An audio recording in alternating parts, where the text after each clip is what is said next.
in the context of taxation being theft or being taken from you, right? Why don't you go and live somewhere where you don't have to pay that?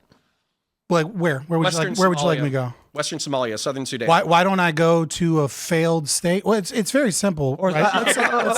let's I don't know, West Africa. Okay, so first of all, I have children here. State like that, right? I have children. So for this analogy, let's assume I don't have children, right? Yeah. Why the fuck should I leave my ancestral homeland? Why the fuck should this isn't you came here 300 years ago? No. I'm a mutt. Okay, I have a question. I don't have I'm part Lebanese. I'm part. We'll address the first question, because trees were planted whose shade that our ancestors knew they would never sit beneath, and you are requested that as you were born into that society, you keep watering those trees. But again, I mean, like you can leave. Like we can, yes. I want, I plant seeds of which the shade I will never. No. What I'm saying is your ancestral homeland, and I'm trying to answer your question and get your answer. People came here. They built infrastructure. They said, "Son, when you are old, you must take care of what we have built for you." You are born to this world. And the same imposition is applied. Look at all of this infrastructure. Look at the bridges that were built. We want you to pay into it. You have a choice. You could say, not interested. I don't want it. I'll leave.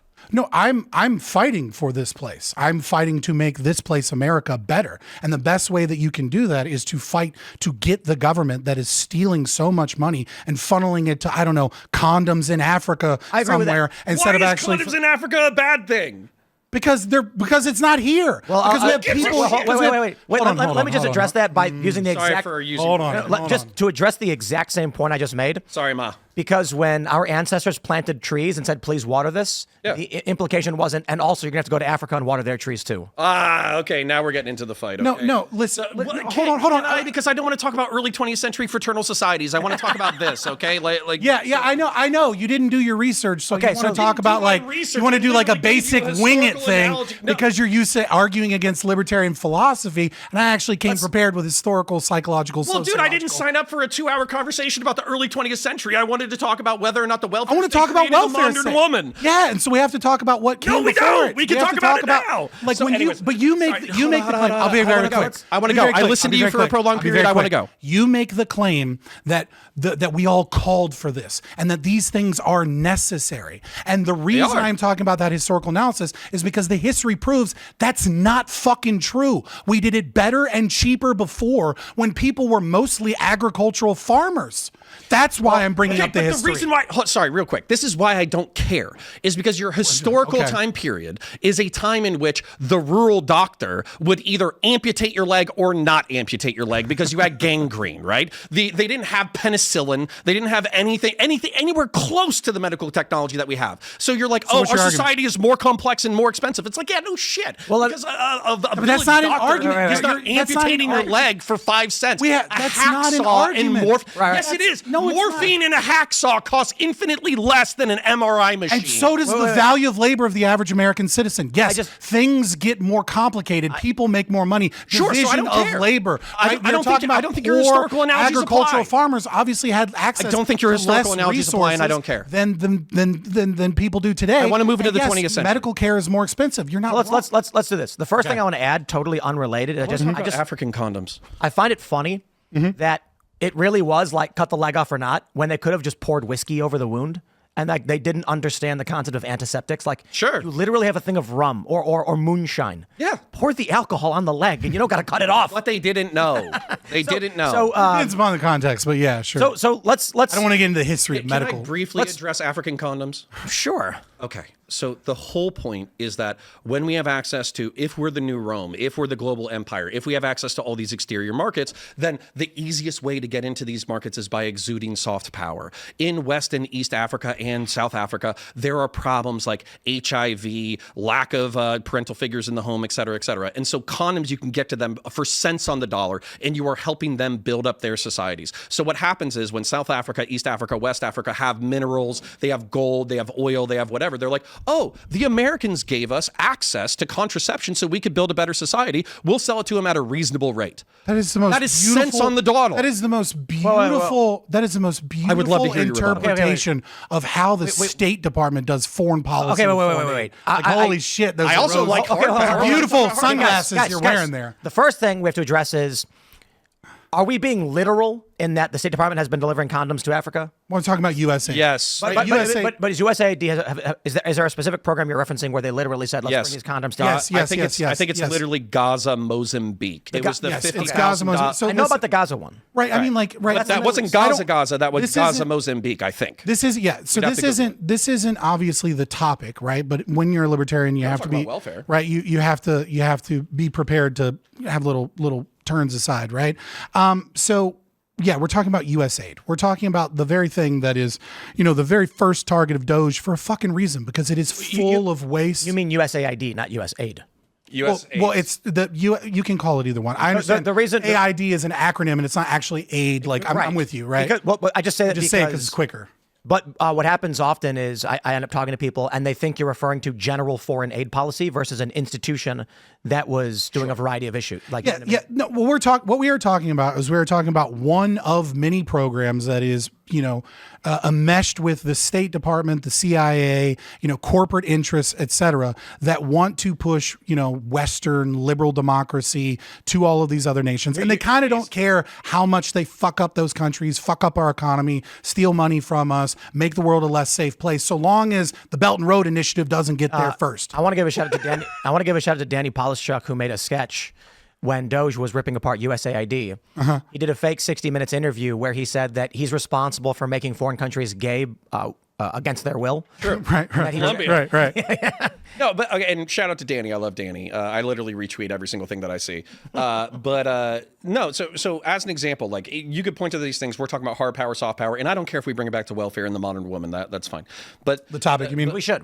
okay, The topic, yeah. But real quick, if we're talking about like foreign welfare in order to build soft power with these countries, one of the things that USAID got in trouble for was creating a social media app in the state of Cuba in order to help foster pro-democracy, revolutionary sentiment in the state of Cuba. Well, guess what? Cuba's a communist country. They're right off of our border. They wanted nukes from Russia. They wanted to blow us up 70 years ago. And I generally speaking think that freedom of conscience, freedom of speech, democracy, and all that stuff is good. All right. So, why do I care? So I actually. You think that's good? Real quick, just. I'm not a big fan of foreign intervention, but if you were to come to me and make that argument, I'd be like, it's interesting.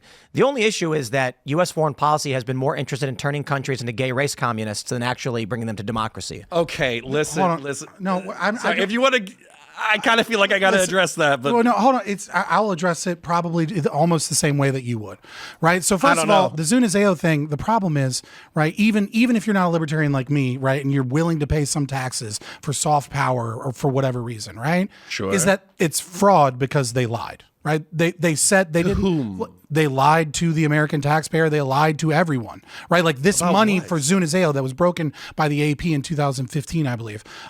When none of this was in any documents, it was leaked. Right? It was a whistleblower that showed that we were doing covert operations in trying to take over dictatorships, and we're doing it under the guise of U.S. aid, which obviously Tim Pool pointed out is USAID. Right? Because it's layers of bullshit to make people think that they're doing humanitarian work when really what they're paying for with their taxes is to try and topple governments somewhere and to create conflict and strife in other places because they are fucking commies. Like, look, I hate commies too, but I don't understand why I can't get my fucking roads fixed because our government has to hide behind layers. Why don't you create a fraternal organization and then pitch in order to repay your roads? Because they steal my fucking money to try and overthrow Cuba. More money than $10. You're fine. So anyways, the point is that like one of the words that you said that I think is like pertinent to what you just said is covert.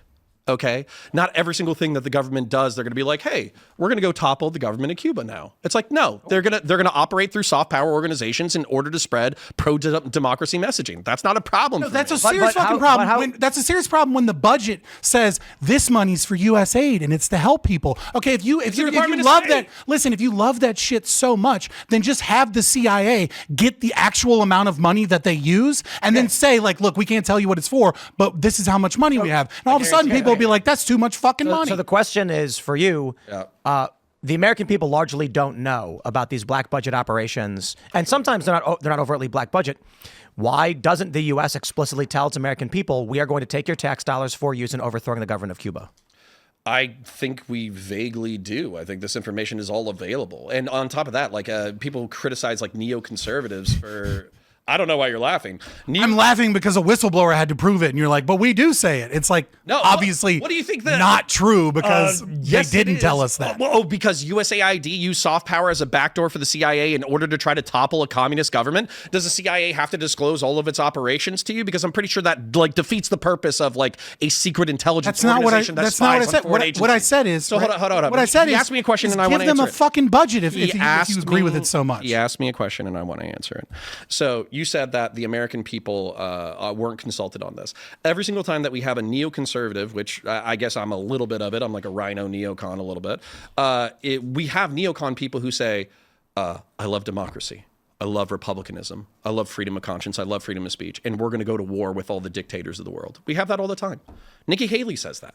Plenty of Republicans say that all the time. Do you think the American people are aware of just how much money goes into toppling foreign governments? Well, they should probably Google it because it's all available. I mean, it's not. It's not. It's all Googleable, what's not bro. Available? What's not? Please tell me what like secret operation or overt operation we are unaware of at this. I'm sorry. Are you wait, asking me wait. to tell you the thing that the government has hidden from me? So as an example, Are you No, fucking no. retarded right now? No, I'm not. As a matter of fact, I'm just going to give you an example. So when we're talking about Ukraine, we know about Ukraine. When we're talking about Libya, we know about Libya. When we're talking about Syria, we know about Syria. You can't tell me, probably even Sudan. I have friends who work in like the Sudanese issue. They work for these people, and it's all relatively open. Like the United States doesn't know who to support in Sudan because the military and the jihadists are both bad. You think that that's available? But classification exists. Of course. So there's things we don't know about. Sure. Okay. Like we bombed Yemen a few times. Okay, but you can find that we bombed Yemen. I would love to get back on the topic, but I'll just say this, right? Because I feel like my point was missed. If you are a genuine believer that the State Department and CIA needs to exert soft power, right? And needs to use, money in some regard that we don't know about, right? And you believe that the people would support it and that would be okay because you believe in democracy and these things need to be done, then you don't need dark money. You can literally just say, hey, look, here's a bank account. Here's our budget. We're doing covert shit, but this is how much money we need for covert shit. So we can't tell you what it's for. What they don't need to do is lie to people and say that this is humanitarian aid, and then they're actually doing it with I have the a State okay, Department and working with other people clandestine. All right, shit. let's get into the issue of the modern woman. Otherwise, I think we've gone from the welfare state. Now we're talking about It happens every time. overthrowing Cuba. Welcome to bringing an anarcho-capitalist on, all right? Thanks for checking out this clip from Timcast IRL. Make sure to watch the show live Monday through Friday at 8 p.m. Subscribe to this channel, and we will see you all there.